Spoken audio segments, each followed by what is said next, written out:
Hello, my name is Benjamin Hart. I'm an American attorney and the Managing Director of Integrity Legal here in Bangkok, Thailand. As the title of this video suggests, this is more of a generalized video, just some insights of my own with respect to, sort of an observer's opinion of basically a paradigm shift within the immigration apparatus. Most notably, I'm not talking about enforcement. There are other videos on this channel speaking directly to issues associated with inspections as well as crackdowns in an immigration context. What I'm talking about in this video specifically is more the processing apparatus. So if you were looking at Thai immigration and you were to compare it to the U.S. immigration apparatus under the Department of Homeland Security, Department of Homeland Security has three basic components: U.S. Customs and Border Protection, USICE, which is Immigration Customs Enforcement, and then USCIS.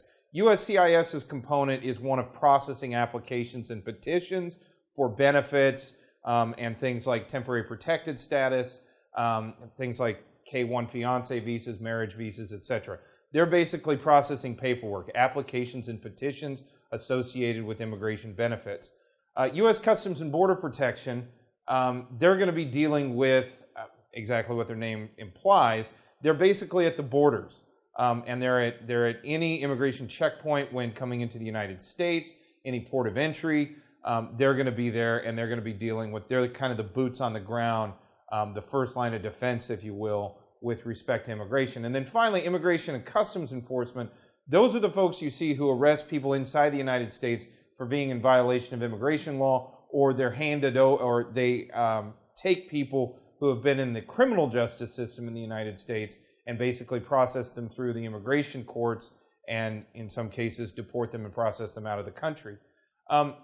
So if you were, what this video is about would be sort of something akin to the USCIS component, analogous to the USCIS component of Thai immigration. What we're talking about here specifically in a Bangkok context would be the Thai immigration headquarters at Chiang Watana here in Bangkok. And this is a massive operation. They're processing hundreds, if not thousands, of immigration applications and petitions every day. They're dealing with all sorts of immigration benefits, such as reentry permits, visa exemption extensions, tourist visa extensions, marriage visa extensions, business visa extensions. This video is specifically going to discuss the business visa unit. I may do some videos in the future with regard to the marriage visa unit or things that involve maybe retirement visas or permanent residence. But I've noticed a real sea change with respect to the business visa unit here recently because, well, quite frankly, they're just scrutinizing the heck out of pretty much any case. There's another video on this channel which specifically discusses inspections. We'll have put that up around the same time that we put up this video here. But I'm talking specifically about the mindset. These folks are really scrutinizing all the documentation associated with a growing concern.